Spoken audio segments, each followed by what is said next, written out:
Hey everybody, Asher here, back with more Kerbal Space Program, where you can see Chad, Hat, and Jebediah are floating around Duna ever so happily, and they could just leave in maybe about like a year or so. But there's still someone else that needs to be rescued, and those individuals are currently at the derelict Duna landing station. So our goal in this episode today is to go ahead and try and complete the rescue mission by sending this handy-dandy vehicle down to Duna's surface. Now, landing precisely around where a vehicle is trying to land two things at the same place is really not my specialty, so this could get a little bit sloppy. But we are going to start by making the rescue mission already prepared for success a little bit by just going ahead and getting our crew out and about here, because this is a drone rescuer. And we do get to put our people in the tin can here. As fun as it would be to send Jebediah to the surface of Duna to do the rescue here, there's no real valid scientific reason to go down here, because this is not a scientific mission here. So we have Chad Hat in the snack bay, and now we're going to do the same thing with Jebediah, just to transfer him out. And like I said before, this is not like 100% exact it's going to happen. In fact, I'm going to go ahead and put Jeb in the pilot seat, just so we can have that as a thing. So we actually got to spread around here a little bit. We have radiators that we ended up not needing, but at least we have them for science purposes. And here's our extra ore container. Now, how this ship is actually going to function once this rescue's done is that it can actually go and fetch more ore from from Ike. And I should be able to refuel myself just fine if I can just get to this door. For some reason it's not wanting me to. There we go. Grab and board.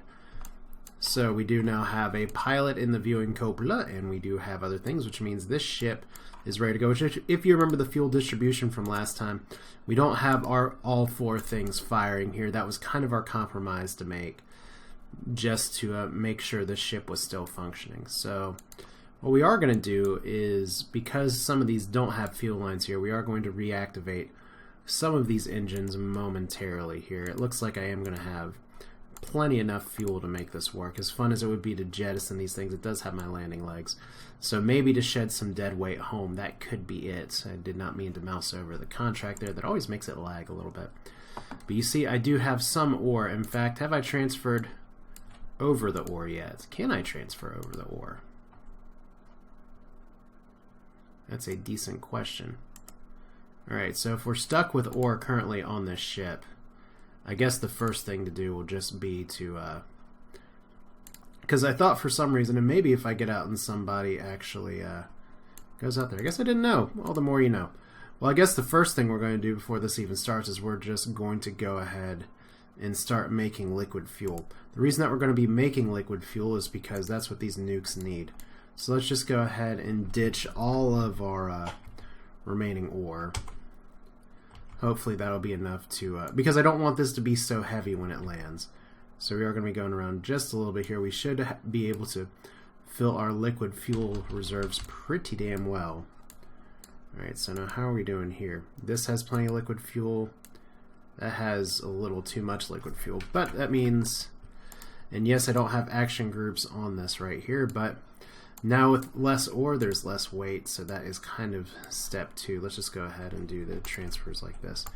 Don't tell me I actually hit Control instead of Alt when trying to do the transfer. Oh good, Alt transfer. So I did hit the wrong button. Fun. Well, that's okay. We were going to convert it into something anyway before too long. So let's just go ahead and do Out and stop.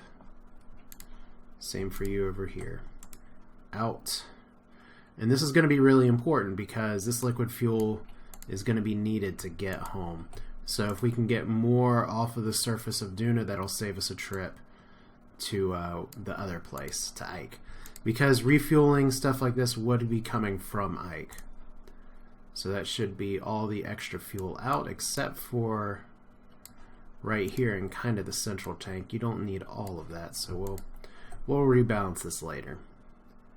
Go ahead and do this for now. Whoop. Maybe a little too much.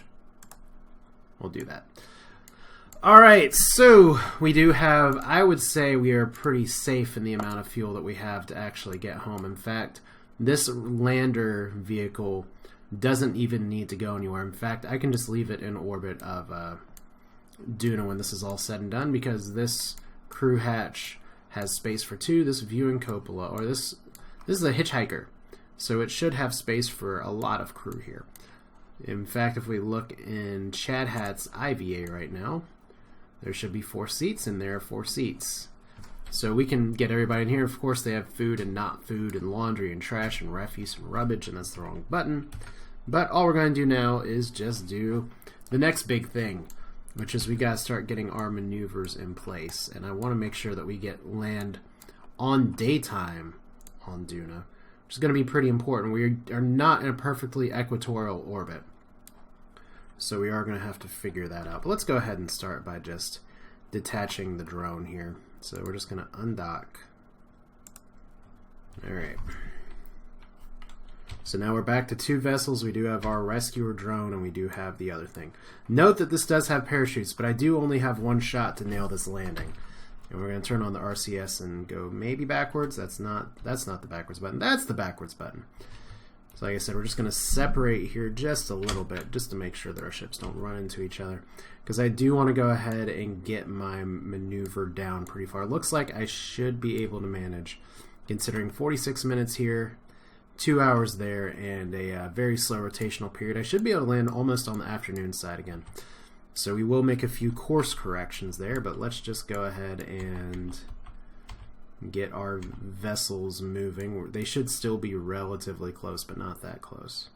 So all we're going to do here is drop our apoapsis a bit. Now, once again, this is going to be a little touchy, because if I do have to walk my people all the way over here, I do have enough time to do that. It's just going to be more irritating because it's going to take a lot of time. I want this landing to go as close as possible, so I may want to circularize my orbit depending on how this goes.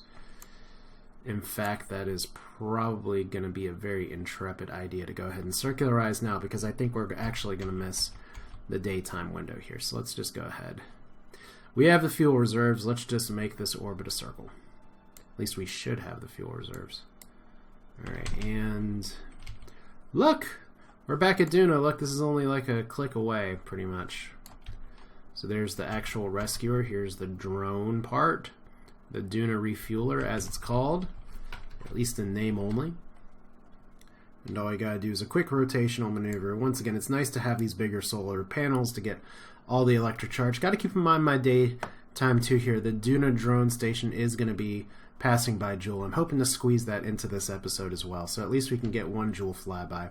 Joule is gonna be my next target. I just want to get people back here, and there are some missions that I'll be able to do in the interim before going to Joule, because it's going to do some fairly important things here. So if I go ahead, there's kind of 2 steps I'll need to do here. One is going ahead and lowering this, and this is going to take a little bit of fuel, and that's okay. But I think this is too important of a step, because we can wait for everything to kind of go over here and let the atmosphere do the rest of the work. In fact, that may have been a better move now that I think about it. Well, we're doing this now, so the nice thing is that we'll be able to refuel on Duna at least some. So if we do enough orbits, we get our period down here just a little bit. I think, thinking back here, is that, yeah, I probably should just wait for the Duna landing station to get right here, which means the only other thing I really need to do right now is probably a maneuver right around here that fixes my orbit into more of a 90-degree orientation. So probably right around here. That looks decent enough. It may be a little bit of an over-adjustment, to be honest. Yeah, it is going to be a little bit of an over-adjustment. But the problem is that right now...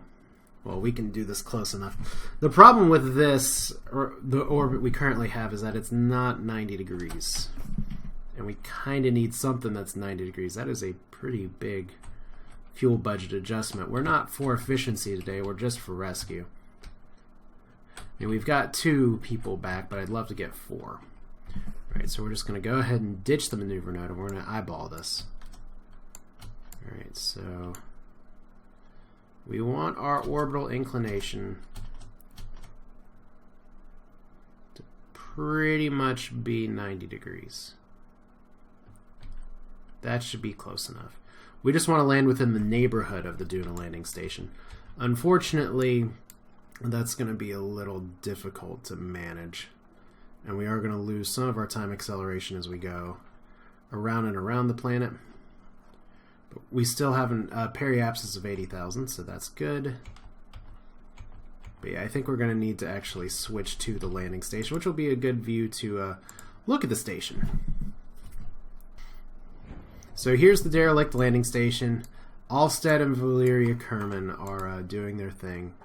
They do actually have a little bit of science to transfer, which is very fascinating to me, because this thing has been a nightmare of not doing any science. So let's go ahead and stop and try and transmit the science here. You're going to see that their power budget's pretty much gone. This is like the worst of the landing missions here. But since we are on the ground, I should just be able to time accelerate with impunity. Now, Duna has an orbital period of 3 days, same as Ike, which is why they're tidally locked. They face each other. Well, it's not why they're tidally locked, but it's a reflection of them being tidally locked. And all we want to do is to have this landing station a little bit beyond where we're going to be hitting the atmosphere. I don't know exactly how far. That's going to be kind of a rough guess, but at least from where we're going right here, I did fix the orbit appropriately, so we're not going to have to do too much in the way of adjusting. So we are going slowly around. And I don't want to hit the other button too hard, but you can see the nice atmospheric effects. There are some other mods that have been kind of updated lately. Okay, so I do actually need to adjust my orbit again just a little bit. And that's okay. We can do that on the entry here. So I did incline it up just a little bit too much. I thought I was okay. Interestingly enough, the other orbit, the original orbit that I had, was actually okay. We're going to switch. Let's look at this one more time, see if we actually got science transfer here. Yeah, we did. So Kerbal alarm clock will hide you for a minute. And we'll start research one more time, because I have a feeling we'll be down here for just a little bit, but some extra science is good. Here's the nice sunnyscape. Duna doesn't look so bad here, as they're all pretty happy. They do have plenty of power. But let's go back to the Duna refueler, because it is landing time. And here we go. Refueler still in the sky. No ore or anything like that. Nothing super exciting here. Let's start by actually... Let's see here. If I do this maneuver from right here while pointing down, that should actually lower this. Should being the operative word. There we go. So we just want to lower this just a little bit. Alright. Now the next step is going to be, and technically it's more efficient to do it from the apoapsis, but whatever. We're already here and we're going to be doing an aero capture anyway. Yeah. All we want to do is to fly smack into Duna. Now Duna, you don't get to really use the atmosphere nearly as much to make it work. So I have a feeling I am probably going to miss. I'm doing this with no practice, no like retry restarts here, because I think it's more, there are some times where it's like, okay, something happened, like on an Ike episode recently where I got a phone call and it just completely obliterated my landing. That stuff happens, but for things like right here, it's more of a, if I miss it, well, I should be able to land this okay. Should being the operative word here. We are going to activate our other engines, so we are currently still in a little bit of rotation here. We are going to need our remaining engines. So we still do have quite a bit of fuel, a little low on monopropellant. But because there's no engineers, I'm not going to be able to... That's really a nice Duna rise right there. But because of the way I have my crew assigned right now, I don't have anybody who can repack these parachutes here, as we learned before. So you actually... Which one's the one with really low fuel here? I guess we'll find out. It's probably... Well, fortunately we're going to be able to let the atmosphere do most of the work here. So let's go ahead and drop our periapsis down. And we want to drop it pretty low. Alright. So 16, We're going for a landing sequence, or we're going for kind of an aggressive. This is definitely inefficient landing, to be sure. But we want to kind of land on the shelf. We're going to do one more anti-normal burn. I forget what it's called. I don't think this is going to be pointing the right way. Oop. All right. I feel like I should know what all these things are called now, but we are going in for a dive, that's for sure. We do have our parachutes available. We do want to be going butt first as best as possible. Let's see, is this going to put us up? Yeah, it puts us up. We should know that just from how, well, we're suborbital, so our viewing angles change. That's why that happened. Yeah, so freestyle landing here. We are going to have some slowdown effects and everything, but hopefully if we hit this just aggressively enough, our parachute should be able to do some of the work. In fact, I'm a little inclined to take us in a little, put our periapsis down a little more, because we're going to still be landing probably in front of the Duna station quite a bit. Let's put this here and bring this back down just a touch. Alright, and I think I'm going to put my periapsis is already 11. That's plenty into the atmosphere. I think we'll be okay. Like I said, if we overshoot it, it just means our Kerbals get to walk. Right. And exercise is good for everybody. I think I will put it down to like... because you don't want to land right on top of them. We're going to be entering the atmosphere around here, so this is probably going to go down. I'm going to try 11,000 meters. It could work beautifully. It could work terribly. Let's go 10,000. There we go.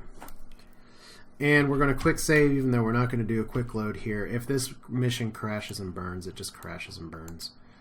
And I guess we do not need... we have so much power right now. And no, I did not assign action groups here. Sorry, guys. Sorry, I've gotten a lot of comments about it. And action groups are something that I know how to do. I just forgot to do them. So, let's land on Duna again. I mean, we landed on Ike and it worked out pretty well. Let's see if we can do the same here. So, just down into the atmosphere. At least we're not going to be losing anybody if we get close here. Now, I should have turned off the SAS because I want to keep myself pointing at the retrograde position. And I don't have, for some reason, whatever computer drone in here is not playing too well with what I'm trying to do here. So here is our refueler ship. Let's go ahead and set this as our target so that makes it a little more visible.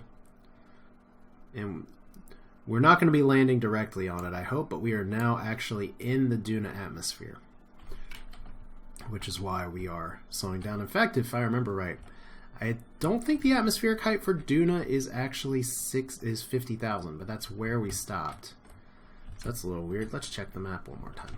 So we're still going to try and face backwards. Duna's atmosphere should be light enough that it doesn't actually burn us. What's Duna's stats? Atmospheric height, where is it? Oh, 50,000 meters. I really thought it was 60,000 meters. Atmospheric pressure, 0.2, didn't change. So here we go. We are landing ever so slowly. I could go for some physical time acceleration. Just a little bit. Now the other thing is that I'm hoping with all the fuel and everything that this is where the heavier part of the ship is, but we are going to start seeing before too long our apoapsis. It'll be really funny if I land right on top of the other Duna station, like literally on top, but the way this line is going, I should be landing at least a little south of it, still kind of on the equator.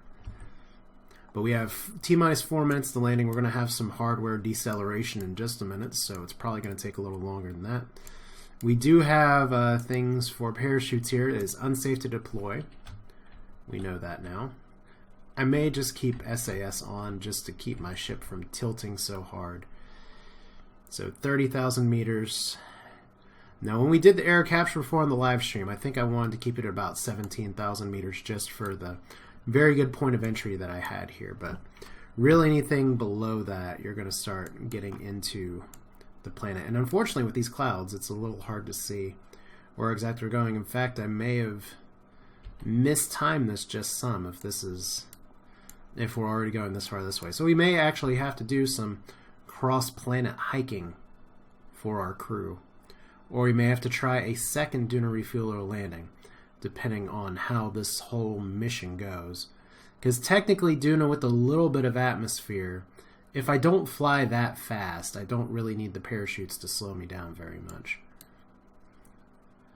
But it looks like we are going to be undershooting our target a little bit, which means I did dip my periapsis a little too low.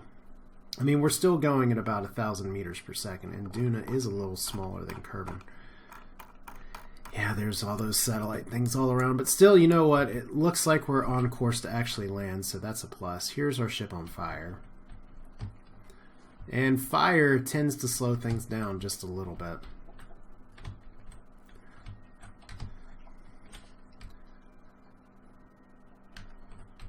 So, like I said, I'm not sitting here quick saving, quick loading, as would have been the practice earlier on, just to try and get myself set up here. But it could be that my crew, I didn't pack a rover or anything on this, which may not have been terrible. So that means that we are possibly going to be in a situation where I just have to deal with not being that close. But from the looks of it, it looks like we're still going okay. 1,000 meters per second is no joke. I mean, we're still over 1,000 meters per second. I don't believe this ship is going to overheat. Not in Duna's fairly thin atmosphere. But, just to check, are the parachutes safe to open? No. So that's a plus. We are going over kind of the same region here. Our periapsis is now going into the ground. So that is a plus. We do not have the in-vehicle view, which you may remember before. I really like that in landing sequences, especially for this. Although we do have the parachutes to help a little bit. But we won't have an accurate representation. This is just sea level, and you don't really get sea level stuff on Duna. So we got to watch. Our ship's trying to flip a little bit now. I don't like that very much. And we are still approaching, but you can see here our periapsis very quickly shooting back this way. So I should have gone in a little higher. That's okay. You know what? 82 kilometers or so on the scale of a whole planet, that's not awful. If we actually do not get closer. It is going to take some work to actually get people over here. A little bit of a hike.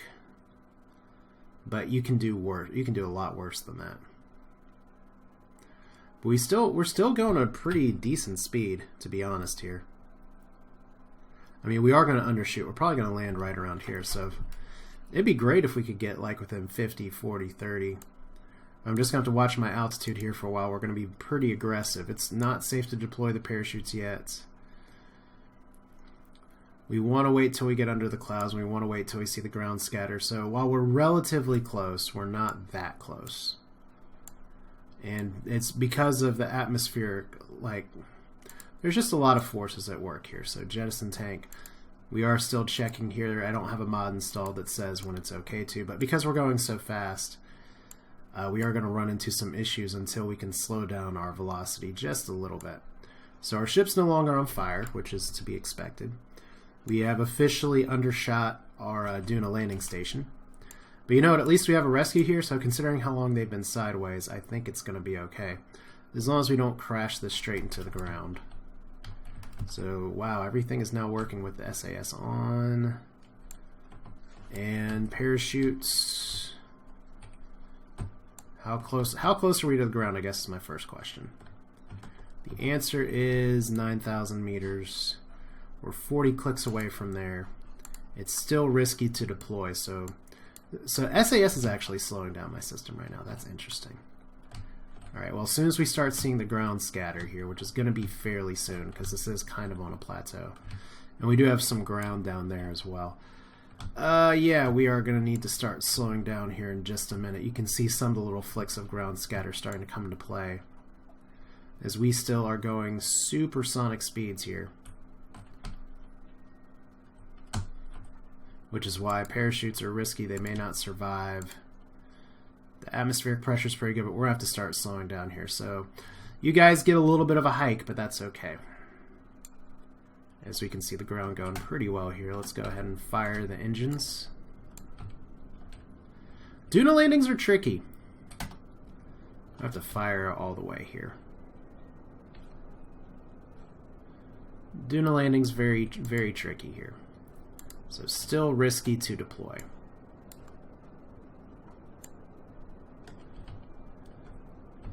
And we're not actually firing in a way that's totally taking off our velocity right now either. So here's our ground scatter. Uh-oh. We're just going to have to deploy in a minute anyway. And can we do it? 300. We're just going to have to deploy anyway. There we go. Landing gears down.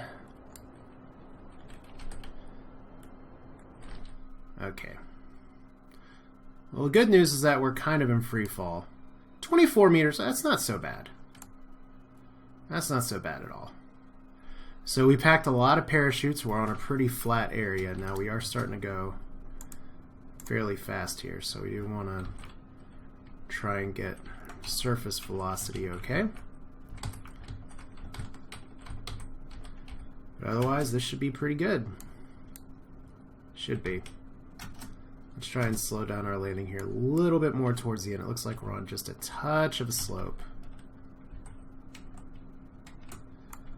Alright, and we're down. Okay, uh-oh. Okay, I kept my rockets on just a little bit too long. But we're in the ground. I don't think I broke any of the landing legs.